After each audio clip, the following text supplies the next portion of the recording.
har bir odamni boy qilaylik, o'zi soliq to'laydi. Uni bechorani oldin talon-taroj qilib qanday soliq to'laydi? Endi odamlar o'zgaryapti. Endi ishonyapti. Darrov uni boshiga sen aqlli moliya vaziri yangi bo'lsang, o'yla noinsof. Atrofingdagilarda qayda bor hammasini. Yangi o'sha odam, mana Qo'chqorov yerdami? Kecha gapirgan gapini oldi. Agar o'zgarish qilmasa, men sizlarga oldinga aytayapman. Bir oyda buni ham ishdan olaman.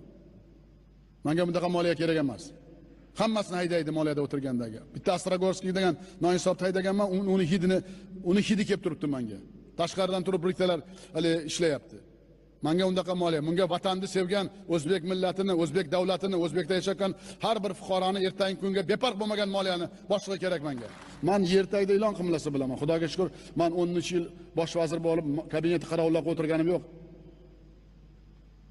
Qo'lni ko'lda nima bo'layotganini bilaman. Boysunda nima qilganini bilaman. Qo'rg'ontepada qanday otni kim minganini ham yaxshi bilaman. O'rtoq Qo'chqorov o'zini past ostidagi o'zi yangi vazir, lekin u eski illat qolganlar hammasi pastda o'tiribdi, u kalamushdan qolganlar. Ularni yo'q qilmagancha men bu odam bilan ishlamayman. Kecha aytdim. Senga 10 kun so'rab, hammasini haydaysan dedim.